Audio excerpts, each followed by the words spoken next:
नमस्कार दोस्तों, पिक्चर चालू करो बे। चलो भाई देखो अब अन्य भक्तों की तरफ से एक सवाल है कि भारत कब विश्व गुरु बनेगा। आपने बताया नहीं आप कहाँ से आई हैं? I'm from Russia.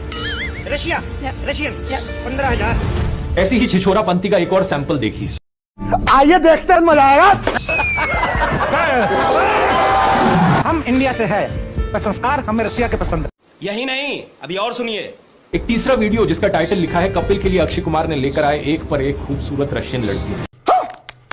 अच्छा, ये लड़कियां भी तभी बाहर निकलती हैं जब अक्षय भाजी बाहर निकलते हैं, वरना मार्केट में अवेलेबल नहीं है ये सब। मुझे पता नहीं था कि अक्षय कुमार लड़कियों का ये काम भी करते हैं। क्या बात कर रहे हैं?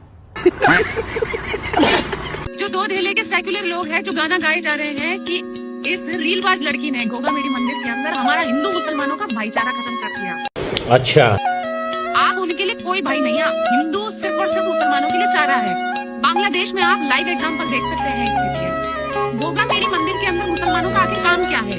अगर वो कह रहे हैं गोगा जी महाराज के वंशज हैं, हम ऐसे हैं, वो अपनी वंशावली दिखाए। अभी बदत है भाई, अभी बदत है। हमारे देश में एक भयंकर माफिया चलाया जा रहा है व्हाट्सएप और मीडिया के जरिए, जिसका सिर्फ एक मकसद है, सभी हिंदुओं को ब्रेन वॉश करना और तानाशाह के हाथों कठपुतली बना देना। सही पकड़े हैं। मैंने पिछले वीडियो में समझाया था दोस्तों कि कैसे किसी भी देश का कोई भी डिक्टेटर हो, वो हमेशा देश की मेजॉरिटी कम्युनिटी को अपना टारगेट बनाता है। बात तो सही है। भारत के केस में मेजॉरिटी कम्युनिटी है हम हिंदुओं की, और हमें ब्रेन वॉश करने के लिए जो व्हाट्सएप पर माफिया चल रहा है वो 4 डिपार्टमेंट्स पर काम करता है। पहला डिपार्टमेंट जो आपके अंदर गर्व और अहंकार भरता है, कहा जाता है कि आप हिंदू कितने महान हो, specially so called upper caste हिंदुओं को एक गर्व दिया जाता है। चाहे आपने कुछ पर्सनल लाइफ में अचीव किया हो या ना किया हो, आपको कहा जाता है कि आप महान हो क्योंकि आप इस जात इस धर्म में पैदा हुए हो। हिंदू धर्म में जिस व्यक्ति का जन्म होता है वो व्यक्ति बहुत ही भाग्यशाली होता है।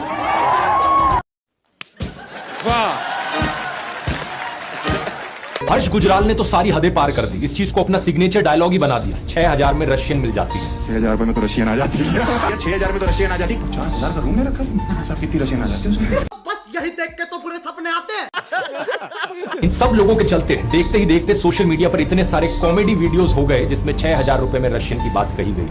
बेशर्मो शर्म करो शर्म। और इसकी वजह से रियल लाइफ इंपैक्ट क्या पड़ा, ये देखिए। इंडियन यूट्यूबर मिथिलेश बैकपैकर अपनी पत्नी के साथ उदयपुर गए थे। उनकी पत्नी लीजा रशिया से, साथ में उनका बच्चा भी था। कुछ आदमी उन्हें फॉलो कर रहे थे और फिर पास आकर यही चीज कहते हैं, 6000 रुपए। क्या बात कर रहे हैं?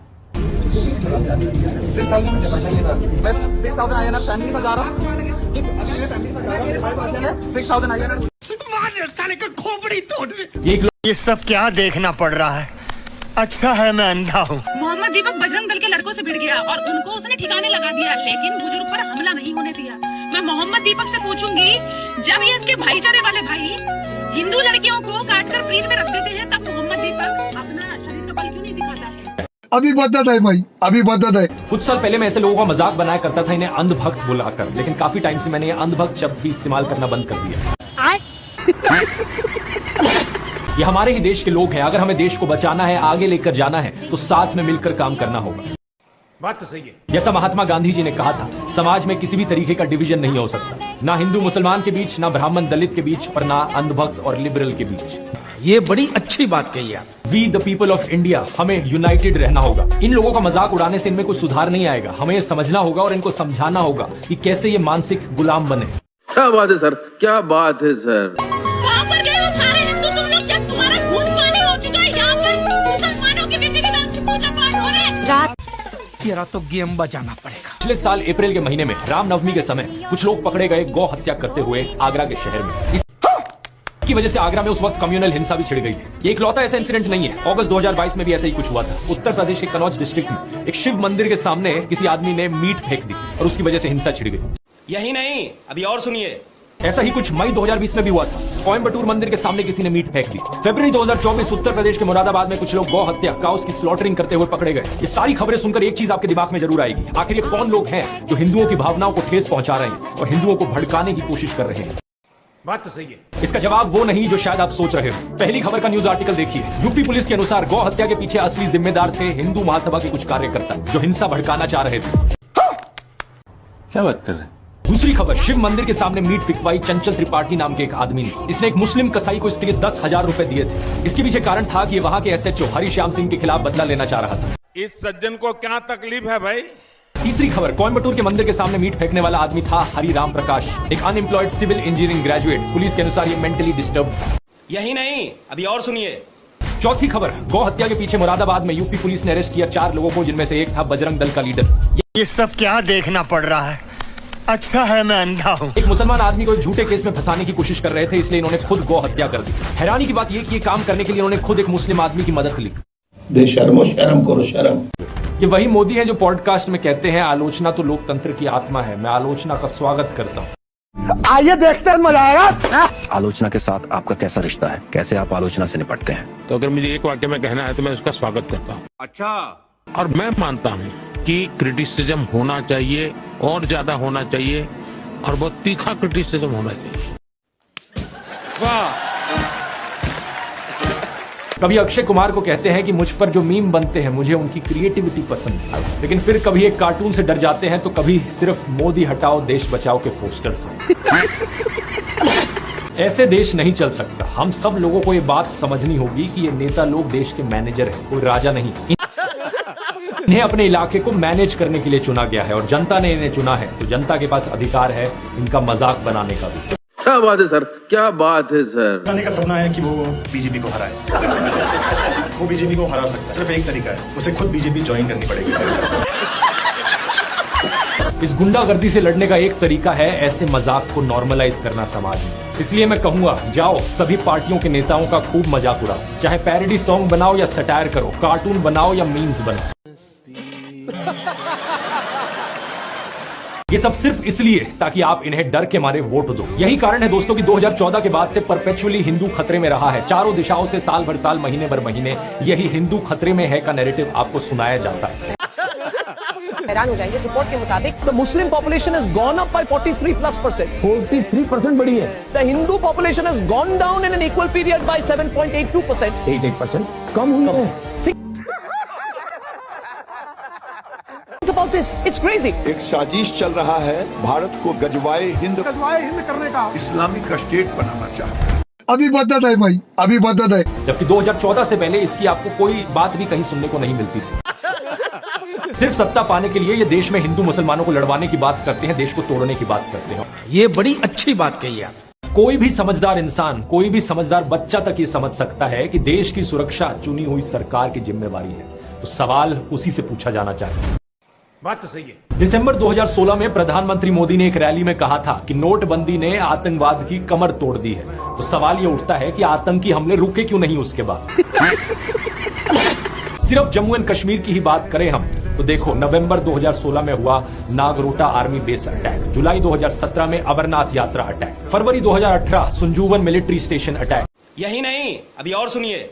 फरवरी 2019 पुलवामा अटैक, मार्च 2019 Jammu bus stand grenade blast, जून 2019 अवंतीपोरा में इंडियन पैरामिलिट्री पुलिस पर अटैक, 2023 पूंछ राजौरी अटैक, इस सज्जन को क्या तकलीफ है भाई। 2024 रियासी अटैक और अब 2025 पहलगाम अटैक। एक के बाद एक आतंकी हमले हुए जा रहे हैं और देश की मीडिया में हिम्मत नहीं है सरकार से सवाल करने की। ये बड़ी अच्छी बात कही आप। सिर्फ 2014 से पहले होता था कि मीडिया द्वारा सरकार से सवाल पूछे जाते थे। बात तो सही है। फिल्में भी आप देखोगे, अ वेंसडे जैसी फिल्में बनाई जाती थी जिनमें सरकार से आतंकवाद पर सवाल पूछे जाते थे। आइए देखते हैं, मजा आएगा। इसलिए हम सरकार चुनते हैं कि वो मुल्क चलाए। सरकार, पुलिस फोर्स, इंटेलिजेंस सक्षम है इस तरह की पेस्ट कंट्रोल के लिए, लेकिन आप लोग कर नहीं रहे। मैं चाहता हूं कि अगर मेरा बच्चा घर से बाहर निकले तो बेखौफ घूमे, कहीं भी, कभी भी, ट्रेन में, बस में, कहीं भी। क्या बात है सर, क्या बात है सर, क्या बात, ये बात है। फरवरी 2020 में गुजरात में नमस्ते ट्रंप इवेंट हुआ था, तो गरीबों को छुपाने के लिए एक 1600 फुट लंबी दीवार बनाई गई थी। खुद सोचकर देखो, 1995 से लेकर 2020 25 साल से गुजरात में बीजेपी की सरकार थी, जिनमें से 3 बार तो खुद नरेंद्र मोदी ही चीफ मिनिस्टर थे, लेकिन इनसे गरीबी नहीं हटाई गई, उल्टा ये गरीबों को छुपाने लग गए। G20 समिट के समय दिल्ली में भी यही हुआ था। कुछ बस्तियों को हरे पर्दे के पीछे ढक दिया गया, यानी कि इन गरीब लोगों की मूवमेंट को भी रिस्ट्रिक्ट कर दी। पहले ये देखो, इसी के तहत पूरी दुकानें यहाँ से ढक दी गई हैं। जो थोड़ा झुग्गी टाइप घर थे उनको भी ढक दिया गया है यहाँ पर। ये सब क्या देखना पड़ रहा है? अच्छा है मैं अंधा हूँ। सोचिए कि ये कितना डीह्यूमनाइजिंग है। कोई आपसे कहे कि तुम अच्छे नहीं लग रहे, तुम तो एक दाग धब्बा हो। वो गोरे सेठ आ रहे हैं हमारे देश में घूमने, तुम्हें एक पर्दे के पीछे छुपा दिया जाए, कैसा लगेगा आपको ये सुनकर? उन गरीबों की सोचो, उन्हें कैसा लगा हो। ये बड़ी अच्छी बात कही आप। सीधा कहते हैं कि यहाँ से जाओ, उस तरीक को तो भगा सकते हो, उस अमीर को भगा के देखो ना। तो इन सब चीजों के चलते नरेंद्र मोदी की जो गरीब परिवार वाली ब्रांडिंग थी, अब ये लगभग खत्म हो चुकी है। क्या बात है सर, क्या बात है सर। अब प्रधानमंत्री मोदी का इंस्टाग्राम अकाउंट देखिए जरा। प्रियंका चोपड़ा और निक जोनस की वेडिंग रिसेप्शन में गए, उन्हें बधाई दे रहे हैं। वाह क्या सीन है। इस वीडियो को देखिए, विराट कोहली और अनुष्का शर्मा के वेडिंग रिसेप्शन पे जाकर उन्हें गुलाब दे रहे हैं। मलयालम एक्टर सुरेश गोपी की बेटी की शादी में गए। टाइम्स नाउ की एंकर नविका कुमार के बेटे की शादी में गए। मुकेश अंबानी ने हॉस्पिटल खोला तो वहां बधाई देने पहुंच गए। इस न्यूज आर्टिकल को भी देखिए, नरेंद्र मोदी ने गौतम अडानी के बेटे करण की ग्रैंड एंगेजमेंट सेरेमनी को भी अटेंड किया। इस सज्जन को क्या तकलीफ है भाई। बॉलीवुड सेलिब्रिटीज और अमीर सेठों की शादियों में जाने के लिए बहुत समय है इनके पास। हालांकि इसमें कुछ गलत नहीं है, इनकी मर्जी अगर ये जाना चाहें तो। लेकिन सवाल यहाँ पर ये, क्या केवल अपने भाइयों और परिवार को ही छोड़ना पड़ता है क्या देश के लिए? एबीसी के इस आर्टिकल को देखिए। अवनी दास रिपोर्ट करती हैं कि अक्टूबर 2023 में मोदी परिवार उनके भतीजे की शादी के लिए इकट्ठा हो रहा था, लेकिन एक इंसान वहां से गायब था, नरेंद्र मोदी। हमारे सारे टीवी न्यूज चैनल्स या तो बेरोजगारी की बात करेंगे ही नहीं, और अगर करेंगे तो पूरा खून पसीना बहा देंगे सरकार की इमेज बचाने में। जैसे कि इन सुधीर चौधरी को देख लो, इन्होंने करीब 1 साल पहले ये प्रोग्राम किया, सबको सरकारी नौकरी क्यों चाहिए। ये आम जनता को ही डांटने लग गए। क्या बात कर रहे हैं? कहने लगे कि तुम्हें सरकारी नौकरी इसलिए चाहिए क्योंकि तुम्हें ऊपर की कमाई करनी है, यानी रिश्वत लेनी है। आइए देखते हैं, मजा आएगा। सरकारी नौकरियों की चाहत के पीछे एक बड़ी वजह रिश्वत भी है। अच्छा, सरकारी नौकरी में अगर पैसा कम भी हो, तब भी कई कर्मचारी रिश्वत लेकर अच्छा खासा पैसा कमा लेते हैं। 2019 में हुए एक सर्वे में हर 2 में से 1 भारतीय ने ये माना कि उन्होंने अपना काम करवाने के लिए किसी न किसी सरकारी कर्मचारी को रिश्वत दी थी।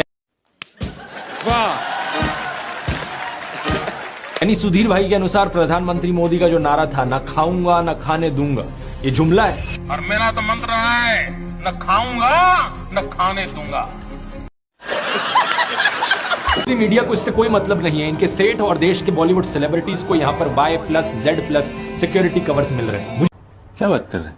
जी, मुकेश अंबानी और सेलिब्रिटीज के सिक्योरिटी कवर से कोई प्रॉब्लम नहीं है, लेकिन सवाल यहाँ पर यह है कि आम लोगों को क्या मिल रहा है यहाँ पर। ये बड़ी अच्छी बात कही आप। अब कुछ लोग कहेंगे कि वीआईपी नेता, बिजनेसमैन, फिल्म स्टार्स देश के लिए जरूरी है, इसलिए उनके लिए ज्यादा सिक्योरिटी कवर जस्टिफाइड है। लेकिन पहलगाम में जो आम इंसान मारेगा, वो भी तो अपने परिवार के लिए उतने ही जरूरी है ना। उनकी पत्नी, उनके बच्चे और उनके माँ बाप के लिए तो वही दुनिया है। क्या बात है सर, क्या बात है सर। सवाल यहाँ पर यह है कि आम लोगों की ही जान इतनी सस्ती क्यों है। कभी ट्रेन एक्सीडेंट में मारे जाते हैं, कभी भगदड़ में, कभी होर्डिंग गिर जाती है तो कभी पुल टूट जाता है।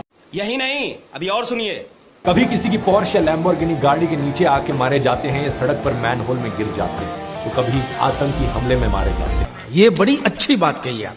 इन्फ्लुएंसर्स और क्रिएटर्स को बकायदा पैसे दिए जा रहे हैं दोस्तों, कि वो अरावली के मुद्दे पर सरकार को डिफेंड करते हुए वीडियोस बनाए। मेरे कई दोस्तों ने मुझे खुद इस चीज का साफ सबूत दिखाया कि किसी मार्केटिंग एजेंसी से उनको ईमेल आई या व्हाट्सएप आया कि अरावली पर जो वीडियो डाला था अपना पुराना, उस वीडियो को हटा दो जहां पर अरावली के फेवर में बात की जा रही है, और उसकी जगह एक नया वीडियो बनाओ कि कैसे अरावली में माइनिंग से डेवलपमेंट होगा। इस सज्जन को क्या तकलीफ है भाई। कई सारे क्रिएटर्स ने ऐसी इमेल्स पब्लिकली भी शेयर करी है, ये देखिए। PR एजेंसी का ये मेल आया, मैं मेल दिखाता हूँ आपको। हाँ, तो इनका कहना है कि जो मैंने अरावली हिल्स वाली वीडियो डाली है वो आप डिलीट कर दो और एक नई वीडियो बना दो जिसमें सपोर्ट करो कि अरावली हिल कट रही है, वो बहुत बढ़िया है। यही नहीं, अभी और सुनिए। क्योंकि कल मुझे भी ऑफर आया था कि भाई आपको सुप्रीम कोर्ट के फेवर में एक वीडियो बनानी है, आप अपना बजट बताइए। बेशर्मो शर्म करो शर्म। जो स्क्रिप्ट इन्हें प्रोवाइड की गई उसमें कहा गया था कि लोगों को जाकर बताओ कि कैसे जो सरकार फैसले ले रही है यहाँ पर, वो एक्चुअली में अरावली को बचाने के लिए ले रही है। कुछ भी। और कई स्क्रीन पर ये चेहरे देख सकते हो जिन्होंने इसी स्क्रिप्ट को फॉलो करते हुए सेम सा वीडियो डाला। इनमें से एक बंदा कहता है कि सरकार 100 मीटर की डेफिनेशन सिर्फ डिफाइन करने के लिए लाई है, लेकिन 100 मीटर के नीचे वाली हिल्स भी इक्वली प्रोटेक्टेड, लेकिन कैसे हैं ये नहीं बताया। कि 100 मीटर से ऊपर वाली अरावली हिल्स है, इसका मतलब ये नहीं है बाकी सबको हटा दिया जाएगा और माइनिंग के लिए ओपन कर दिया जाएगा, बाकी भी इक्वली प्रोटेक्टेड है। अच्छा, लेकिन सच ये है कि 100 मीटर तो एक टेक्निकल बेंचमार्क है और ये अरावली को एक्सक्लूड करने के लिए नहीं बल्कि क्लियरली आइडेंटिफाई करने के लिए दिया है। चुप कर बे कुत्ते। सुप्रीम कोर्ट हो या गवर्नमेंट, दोनों की इंटेंशन पहले से ही साफ थी। कुछ समझे दया? हाँ सर, इसका मतलब है इसका मतलब है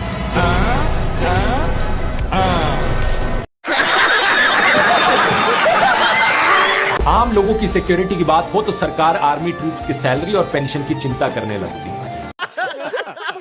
ये सरकार के लिए बहुत शर्म वाली बात है कि उन्होंने करोड़ों लोगों को यहाँ पर बेवकूफ बनाया, लोगों के साथ झूठ कहा कि ये पानी पीने लायक है, पानी नहाने लायक। इस सज्जन को क्या तकलीफ है भाई? 2014 में बड़े भावुक होकर नरेंद्र मोदी ने कहा था कि गंगा मैया ने मुझे बुलाया है। आइए देखते हैं, मजा आएगा। न मुझे किसी ने भेजा है न मैं यहाँ आया हूँ, मुझे तो माँ गंगा ने बुलाया है। खाओ माँ कसम। 10 साल हो गए सरकार को नमामि गंगे प्रोजेक्ट लॉन्च किए हुए। 33,000 करोड़ रुपए सरकार ने खर्च किए थे गंगा की सफाई करने के लिए 2023 तक। 2024 तक ये नंबर 40,000 करोड़ रुपए से ऊपर जा चुका है। लेकिन क्या रिजल्ट निकला उसका? अगर ये पानी नहाने लायक तक नहीं है तो क्या कोई सफाई हुई भी है यहाँ पर? नहीं। ये पैसा सिर्फ करप्शन में तो नहीं उड़ा दिया गया, और सफाई करना तो बहुत दूर की बात है। सफाई नहीं हुई तो कोई भी समझदार पॉलिटिशियन कहेगा कि माफ करना, मैं साफ नहीं कर पाया।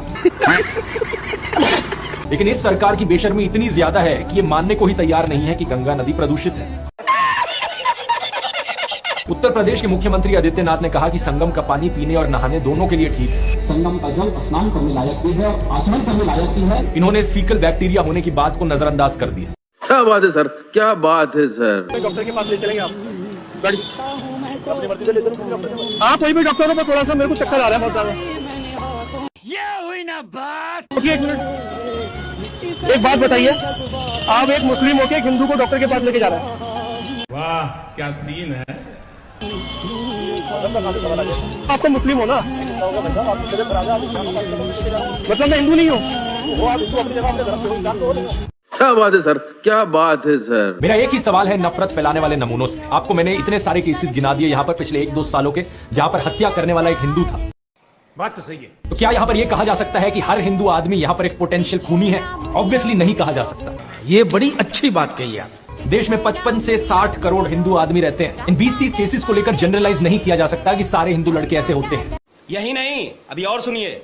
और ठीक इसी तरीके से मुसलमानों को भी जनरलाइज नहीं किया जा सकता। देश में रहने वाले करोड़ों मुस्लिम आदमी हैं, सारे के सारे पोटेंशियल किलर नहीं होते। बात तो सही है। ये एज्यूम करना एक बहुत ही बेवकूफी वाली चीज है, और ये आपका नफरत खोर माइंडसेट दिखाती है। अगर आपको ऐसा लगता है तो बड़े अफसोस की बात है, मुझे कहना पड़ रहा है कि आपका ब्रेन वॉश हो चुका है। क्या बात है सर, क्या बात है सर।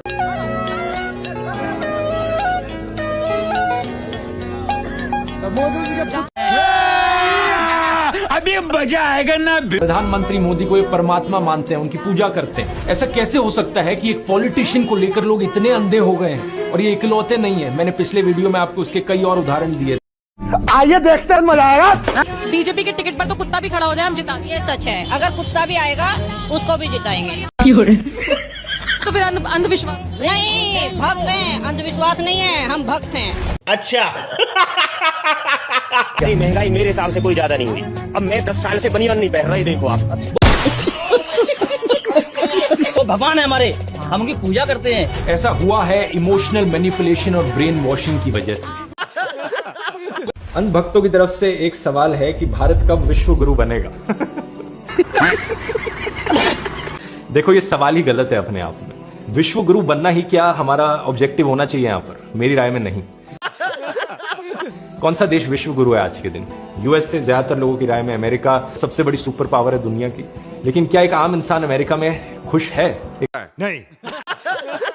एक आम इंसान अमेरिका में उनकी जिंदगी कैसी बीतती है? स्कूल शूटिंग्स होती हैं, हथियारों की इतनी बड़ी प्रॉब्लम है, ओबेसिटी की इतनी बड़ी प्रॉब्लम है, कॉर्पोरेटाइजेशन इतना हो रखा है अमेरिका में कि लोगों की डाइट इतनी अनहेल्दी है।